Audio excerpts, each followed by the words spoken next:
Well, all right, team, welcome. Welcome to another great week. And I am so lucky to have Dr. Sharon Grossman on today. And you guys are going to be so excited about her. Dr. Sharon Grossman is actually somebody we've been trying to get on this show for some time now. So I'm so grateful that she was able to share a little bit of her time with us today. So Dr. Sharon Grossman is the best-selling author of the 70 Solution to Burnout.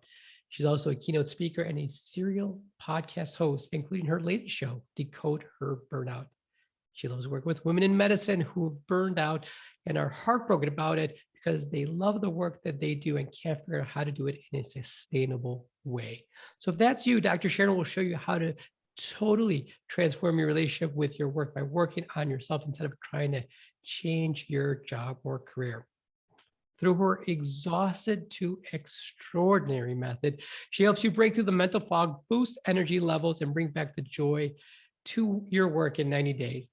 She shared her grounded yet practical approach with numerous organizations, nonprofits, and universities. Wow, wow, wow.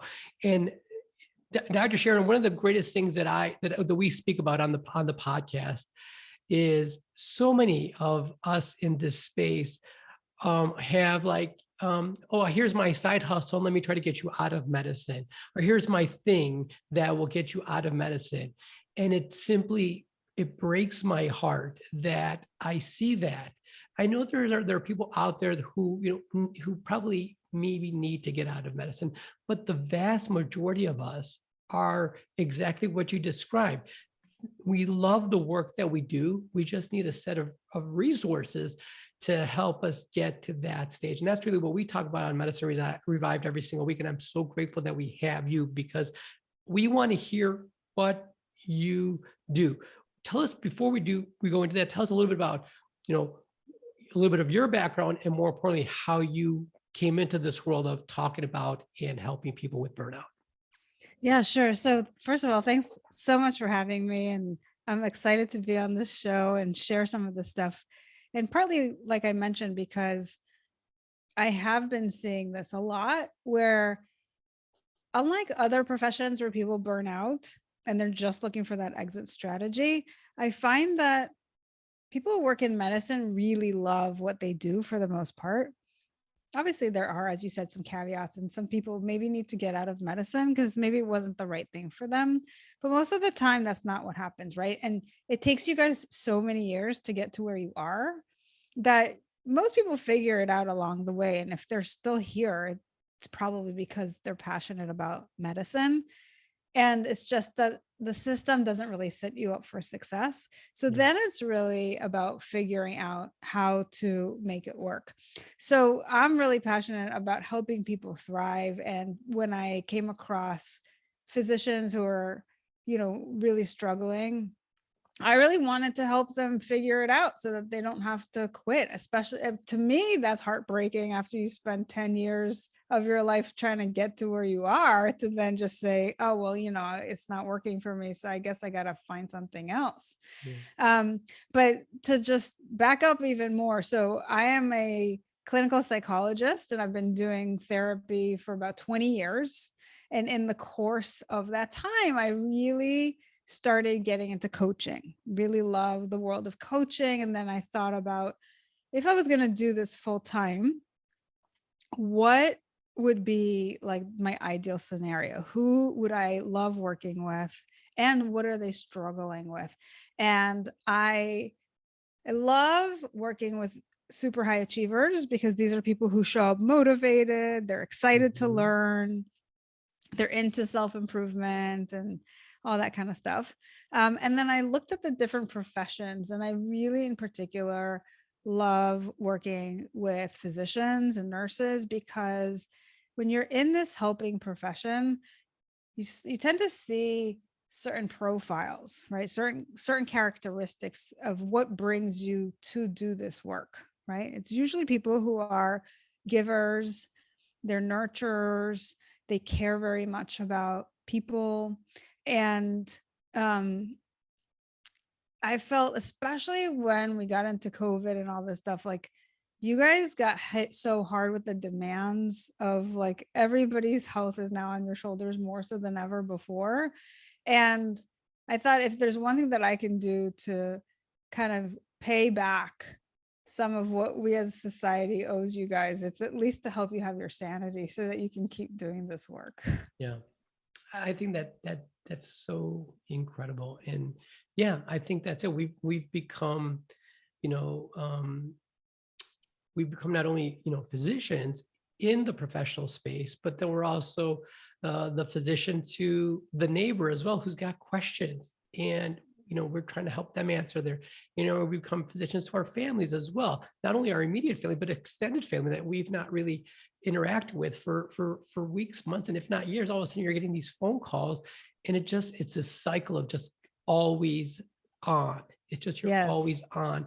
And that is the one thing, the many, many things that I really enjoy about your content. But one of the things that I think is very, very unique about your approach is you describe burnout as exhaustion, but not necessarily physical exhaustion, but that of like of emotional exhaustion. Tell us a little bit about that. Yeah, well, so when you look at the world of burnout, they typically talk about three red flags, if you will, three main symptoms, one of them being this kind of mental or emotional exhaustion. So what we see typically is, and this is why it's so hard sometimes to pinpoint burnout, because who doesn't feel exhausted some of the time, right? Mhm. And usually we can say, oh, it's just I didn't sleep well last night, or work's been so tough and I just got so much going on, right? So sometimes we just blow it off. We don't really pay attention. But the difference between physical exhaustion and more of that burnout exhaustion that we talk about is that you just can't focus in the same way. You got that brain fog going on. And it's similar in a way when we talk about compassion fatigue. That's the emotional exhaustion where you're just, you've given so much, you've put your heart out for everybody else's sake, and then you got nothing left to give. You're just drained. Yeah. Right. There's just like I got nothing. Yeah. Which is real. It happens, right? Because we're giving so much to our jobs, and as you say, it doesn't end at work. Then you've got your neighbors, and you got your family, and you got your friends, and like everybody wants a piece of you. And then you're raising your own kids, or you've got some other things happening that you're always on. Yeah. And if we don't have that balance in our life, where we have some downtime, where we have some breaks, where we don't have to be on, then we don't have the opportunity to recover. And that's where burnout really happens. Yeah. One of the big red flags for me, and my listeners have heard this story several times, is I didn't really recognize it. I mean, it was exactly what you had said, but I just figured, well, this is just part of the job. And as I was, getting through my years of medicine and having more responsibility, I just like, oh, this is kind of what it is. And this is kind of what the role that I have chosen is. And then what I started noticing in myself is, things that should bother me, wasn't bothering me. For example, I had like a patient who had, unfortunately, an untoward or a bad outcome, not for anything on our part or the team's part, but the patient had a bad outcome. And we're like, okay, well, that kind of happened. And we're like, well, wait a minute. Somebody just died, let's say, and like, oh, that kind of happened. And that's when I'm like, you know what? This is not it. This isn't medicine. And that's when the red flags were for me. And that's when I started crafting, what I do. And one of the things that, I talk about it on the show is that of habits. And I know you've got several short-term habits that help the physician or the healthcare professional at least start the process. So if you have any short-term habits, short-term wins that, somebody can do, please let us know. Yeah. But before we go in there, I just want to say what you just described is the second red flag of burnout, right? That's what we call cynicism. Yeah. Well, you're kind of just like, oh, whatever. Yeah. No big deal. Like it just is what it is. And then you stop caring. Right. Yeah. And so what happens with burnout, and this is what we're seeing, right, is that you don't recognize yourself anymore. You're like, who is this person? Like, I didn't used to be like that. Yeah. Right. You kind of lose yourself in the process. And this is what they call the depersonalization. Yeah. Right. And so that's really the second symptom. And then ultimately think about what happens when you've got these two first symptoms on board. You've got that kind of mental, emotional exhaustion, and you've got the cynicism, which is this real kind of negative attitude, right? Then what we see is that productivity goes down. Yeah. And so that's really like the third symptom in a way. And so now it's like people are looking at what's going on. Like, I used to be able to do this and now I can't do it anymore. Something's wrong with me. Right. Mm. And so we end up in this spiral, because then you're like even more exhausted trying to get the same things done that you used to be able to do. So you're trying to pour even more energy in that you don't have, and then it doesn't work. So then you become even more cynical, and then you're stuck in that loop. Yeah. Right. And that's those are all the signs. I always like to start just by explaining what to look out for, because just like you said, sometimes we don't recognize it in ourselves. And when we don't, that's when we're either, sometimes we get into that place where we're just like, oh, you know what, whatever I'm doing doesn't work. So I have to find that exit strategy. I got to leave medicine and go do something else. Or they just feel totally inadequate. Like there's something broken in them, when there isn't. It's just that you're dealing with this right now and you got to figure out how to get to the other side of it. Yeah. So, you were talking about some habits, some micro habits, some quick wins. And I would say more than anything else, the biggest thing that you need to think about is what is getting you out of balance. Mm-hmm. Because ultimately, when we're burned out, we're not in a state of balance. There's something going on. Usually it's that we've either done too much, right? Like spent too many hours working and not enough time recovering. It could be that we are, and this we see a lot of, the people pleasers, the people that are like the overgivers that say yes to everybody and everything. And so you're constantly taking more on and more on and more on. And then you get to a place where not only have you given so much of yourself away, but now you also feel resentful that people are asking, right? And then we also see the people who are struggling against their own minds. So that's the kind of third burnout profile that I typically see. And so you have the people who have that critical inner voice, or that are highly anxious, constantly thinking about worst case scenarios. And we saw a lot of anxiety, especially during the beginning of COVID. Everybody's anxiety was up, right? Because they were worried about the future and what does this mean, and change and instability. So we see that, especially with people who are perfectionists. Yeah. Right. And then what goes hand in hand with perfectionism is procrastination. So then things aren't getting done, and then you're feeling anxious about it not being done and still having so much to do, and you're so stressed out. And then all that chronic stress builds up, and then you end up burned out. So there's people burn out for different reasons, right? There's not like one thing that leads you to burnout. So whatever, I think, to really answer your question, I think this is why I started that new podcast, Decode Your Burnout, because I really, the message is we all burn out for different reasons. So what led you to burnout is going to be different from what led maybe one of your listeners to burn out. And so you need to first understand what brought you to this place so that you can find the right solution to get back to that place of balance. Right. Mm-hmm. That said, there are some universal things that I think could be really helpful for anybody who's dealing with stress. Right. And that's what really burnout is. It's chronic stress. So one thing that we often overlook that I think is important is our environment. So are you taking enough time to make sure that your environment is organized? And that means both at work and at home, right? So one of the things that I tell people that I work with, for instance, is when you wake up in the morning, do you make your bed? It's something that, really doesn't take very much time, but it is something that can make a big difference when you walk into your room and you notice that, the bed's all made up. Yeah. And the example that I like to share is, think about when you walk into a hotel room.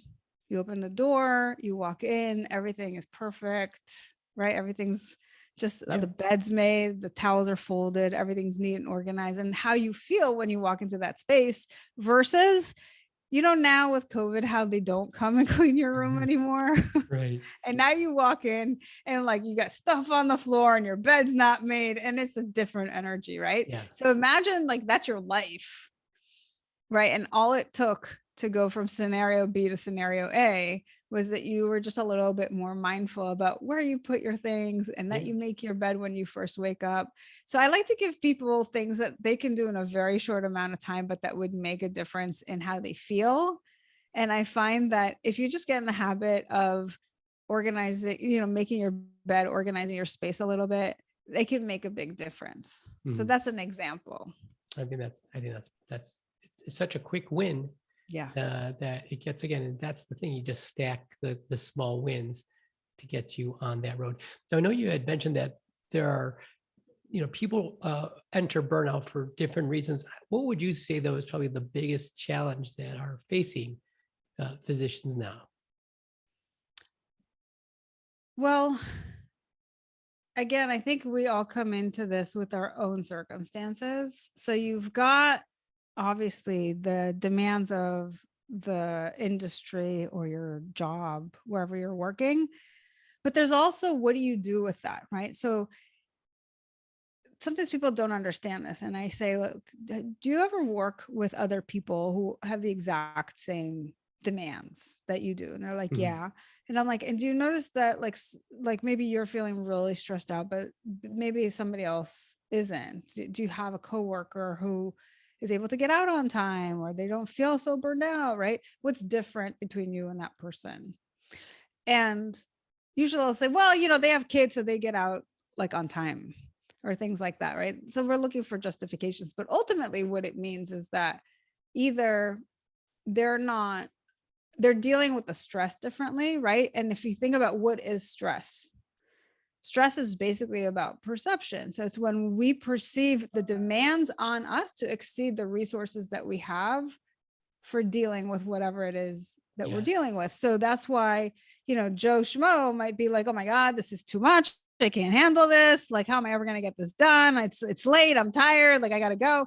And somebody else is going to be like, oh, this is easy. I could totally get this done, and so they're not going to feel stressed out, even though the circumstances are the same. Yeah. So much of it also has to do with like your own inner dialogue, and like how confident you feel, and how competent you feel. And a lot of people that I work with have imposter syndrome. So even though everybody else sees them as amazing and expert and like so proficient and everything else, they're battling their own demons in their head. And they're like, if they only found out, and maybe they'll find out tomorrow. And, Yeah. I got through this one, but maybe not the next time, so like, there's a lot that we bring in, and a lot of it's invisible, Harry. So Yeah. it's really hard to answer the question of like, what's the one thing? Yeah. Because there's so many underlying things. A lot of it's our programming or personality. There's a lot that we bring to the table that you can't really tell unless you start talking to the person. And I think it's important for people to hear that, though, that Sharon. I think it's important for people to hear that it's not. I think we're hoping for it to be like, well, it's that one thing. Okay, well, that's what it is, and I just got to fix the one thing, and it'll be fine. Yes, but it's not. It's not so one true. thing. It's a series of small cuts that result into this. You had mentioned something about oh, well, I've this person's got kids, so they get out early. We have several people who listen to the podcast who are spouses of physicians. And I love it when we have a psychologist on, because I want you to speak to that person. What can you tell the spouse of a physician who is going through burnout? What recommendations do you have for him or her? That is such a brilliant question. And I love that they're listening to this, because I find that one of the biggest things that helps people in general deal with stress and deal with difficult situations is support. So the fact that you're out there listening and your spouse is going through this, the more you listen, the more you understand what they're going through, the more you can show up for them in an understanding, supportive manner, the easier it's going to be for them to recover because they feel seen, they feel understood. And believe it or not, sometimes it's not even like what you do, but just how you show up. Yeah. So important, because ultimately that's what we all want, right? We all want to feel seen. But I also think that if you understand that, let's say they're tired, or at least maybe you're just having a little bit more open communication about it and checking in with them, there is that opportunity for more intimacy, right? Like, I Yeah. see you, I understand, like, what do you need right now? You know, do you need me to go pick up the kids? Do you need me to start dinner? Can I help with anything? Do you need a break? You know, Yeah. you're just having that dialogue is like hugely important, because these physicians are showing up to their jobs, taking care of everybody else. And then if you don't really understand what they need when they come home, maybe you're going to add more to their plate of things that you're going to need from them. And then it really doesn't give them that opportunity to decompress. So just by showing up to this podcast and listening and understanding what the issues are, you can, you know, show up from that place of understanding and completely change the dynamic. And by doing so, help them recover. Yeah. I think again, I think it's so important for them to hear that. You know, I am so blessed, and I have a wonderful, wonderful and supportive wife. And really, what happened with us is, you know, when I come home, I really just need 15 minutes of just silence. And really, what was happening is, you know, I was gone sometimes 10, 12 hours at a time, and then, you know, she'd see me, and the kids see me, which I absolutely love and adore. But then they're like, they wanted to tell me about their day and, hey, you know what happened? And I really just wanted the silence. But we wouldn't have known that had my wife not come up and asked me, like, Harry, what is it that you need? And then I finally actually had to tell her, and it's been working out great. But again, it took her to ask, because I would not have asked of it. I would not have asked it.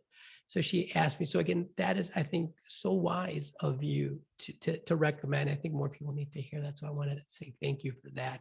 Yeah. And I just want to also add that I've worked with a lot of physicians who describe what you're describing. I think it's especially true when you're an introvert and you've been giving a lot at your job, and then you need time to recharge your battery before you can like be with the kids and spend time with the wife. Like we need that like recharge time, because introverts like are giving away all that energy, and they need to recalibrate before they have more that they can give. So it's super, super important if you're an introvert in particular. Well, that describes me very, very well. So I want to be respectful of your time, and you've been so gracious with your time. But before we do, though, the one thing I said, the many, many things that I really, really enjoy about you is you've got a lot of different resources, but some that are, as we were talking about, quick wins, some, you know, some things that take a little bit longer, and some, you know, coaching. So please, please, please tell us how we can get more of Dr. Sharon Grossman. Where can we find you? Yeah, so I have a lot of resources on my website, so feel free to go and browse around there. It's drsharongrossman.com.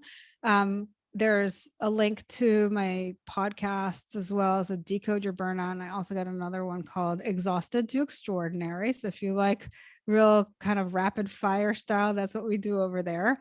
And then a great resource to leave you with, if you want that quick win, is really just I have a burnout checklist, which I think is a great place to start so that you can identify how you're doing. So if you're wondering, am I burning out?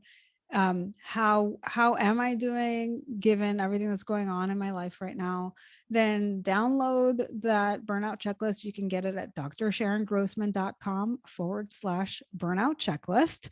And it'll give you a better sense of just how things are going right now. And then from there, you can, you know, find some additional resources to help you get back to yourself. So that's ultimately the mission that I'm on, is helping you guys really do the work that you love in the world. And so if there's any way that I can be of help, you'll be able to reach me through my website.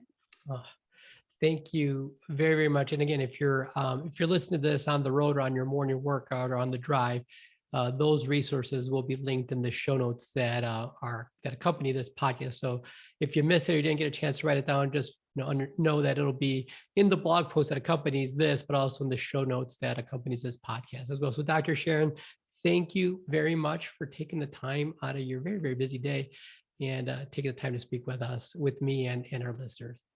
Yeah, and I look forward to having you on my show. So if you guys love Dr. Harry, come to Decode Your Burnout and listen to me interview him for a change. Yep. And you can hear his burnout story as well. I'm looking forward to it too. Thank you. We'll see you in just a bit. Sounds great.